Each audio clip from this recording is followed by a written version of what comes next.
Okey, perubahan tampuk pemerintahan kerajaan negeri Sabah dilihat masih jauh. Ini kerana wakil rakyat, baik ahli parlimen dan ADUN di negeri itu mengambil tindakan tunggu dan lihat. Editor Astro Awani Asim Hassan yang kini berada di Sabah meninjau situasi politik di negeri di bawah bayu itu.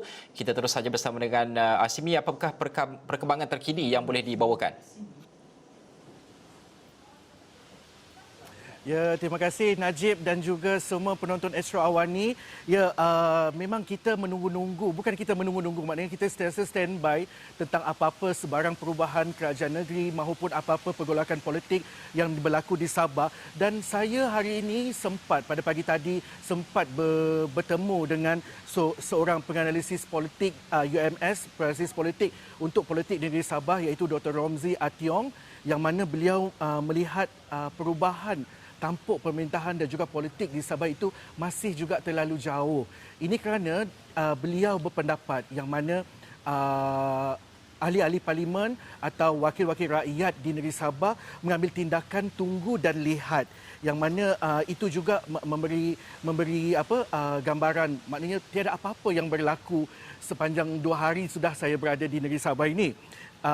Dan Dr. Romzi juga ada bercerita untuk pengetahuan penonton Astro Awani, yang mana Dr.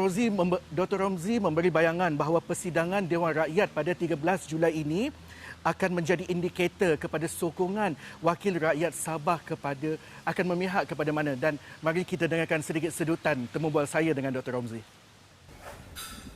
Begini, pemimpin kita di Sabah ini bagi saya mengambil sikap tunggu dan lihat. Tunggu dan lihat dalam makna kedua-dua pihak. Dalam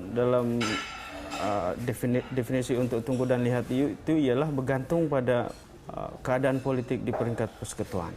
Kita akan ada 25 hari persidangan parlimen bermula pada 13 Julai. Saya rasa itu akan menjadi penentu. Sama ada akan ada lompat-melompat, majlis lompat-melompat atau sebaliknya.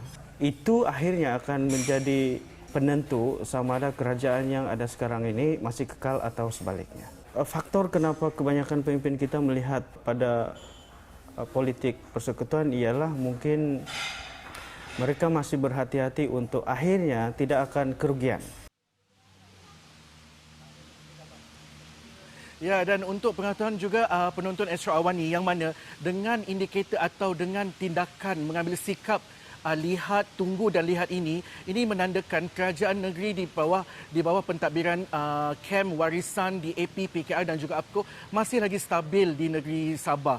Okey, dalam temu bual saya bersama Dr. Romzi juga, kami sempat bertanyakan tentang senario semasa, iaitu mengenai dengan tindakan saman menyaman di antara pemimpin di negeri ini. Dan pandangan Dr. Romzi juga melihat ia adalah rempah ratus dalam kancah atau dunia politik atau arena politik itu sendiri. Dan yang mana bagi beliau pada akhirnya perkara itu tidak akan mengubah apa-apa. Sebaliknya hanya akan menimbulkan kebencian dalam kalangan pemimpin itu sendiri dan juga rakyat. Dan mungkin juga bagi Najib dan juga seluruh penonton Astro Awani, bagi saya mungkin kita di hari Ahad ini mungkin kita reda-redakan sikit gelora atau suhu politik yang berada di Sabah ini. Tiada apa-apa yang berlaku, perubahan kerajaan ini maupun apa. Mari kita bersama dengan rakan tugas saya Ruzaini Zulkifli yang saya dengar berada di Just Certain Point bagi meninjau sektor pelancongan sama ada ramai ke orang untuk pergi ke pulau untuk bercuti pada hari Ahad ini. Sila Ruzaini. Terima kasih Asim yang kini berada di Kundasang, salah sebuah destinasi pelancongan yang terkemuka di Sabah. Dan hari ini saya berada di Just Point, di mana lokasi ini adalah salah sebuah tumpuan destinasi pelancongan di Kota Kinabalu. Kita tidak mau bercakap politik hari ini dan kami ingin membawa senario semasa mengenai pelancongan, industri pelancongan di Sabah selepas PKPP ini. Dan kami sempat meneramah beberapa pengunjung dan juga pengusaha bot, di mana untuk pengetahuan penonton, Jasa Temu ini adalah satu lokasi perhentian bot-bot untuk menuju ke pulau-pulau yang menarik di sekitar Kota Kinabalu. Secara lazimnya para pengunjung dan juga para pengusaha amat gembira dengan situasi ini, di mana setelah PKPP ini telah dibenarkan untuk mengadakan aktiviti riadah atau pelancongan di sekitar Kota Kinabalu secara amnya. Namun apa yang menariknya di sini pada temu ramah kami sebentar tadi kepada pengusaha bot, mereka mengatakan mereka memerlukan satu mekanisme dan satu inisiatif daripada kerajaan untuk mendorong pelancongan mereka untuk menjadi secara lazim seperti dahulu, kerana sudah tentu PKP ini telah menjejaskan perniagaan mereka dan ada sehinggakan mereka yang terpaksa membuang pekerja dan juga staf-staf mereka untuk melangsungkan perniagaan mereka. Kita saksikan klip ini. Saya memilih bercuti di Sabah ni sebab yang kita tahulah di Sabah ni macam memang banyak tempat-tempat yang cantik begitu kan. Ini kali kedua lah saya bercuti semenjak lepas PKPP ni dengan keluarga. Sangat bersyukur sebab dapat kembali aktif ni. Orang bilang apa? Meluangkan masa begitu, melancong. Hari ini dengan cuaca begini, kami dengan rakan-rakan pergi bercuti, short escape orang bilang, di pulau-pulau di area KK lah.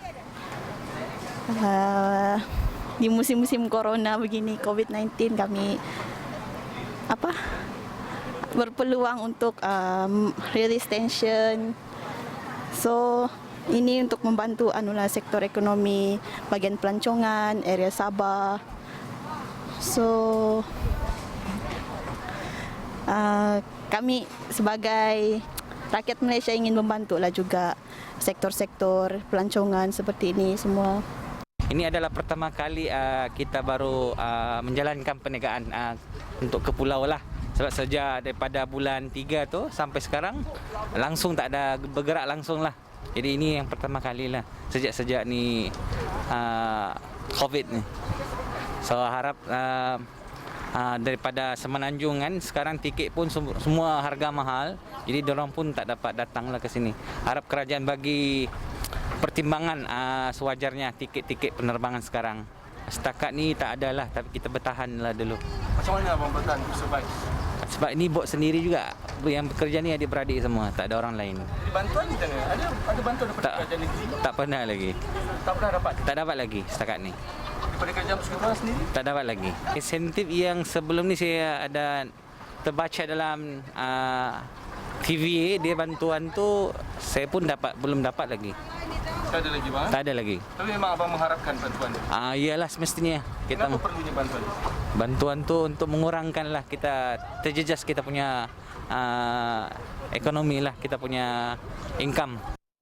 Baiklah, itu yang klip yang kita boleh saksikan, penonton boleh saksikan, di mana keluhan-keluhan dan juga reaksi orang ramai berkenaan PKPP yang berkenaan dengan senario pelancongan di Kota Kinabalu.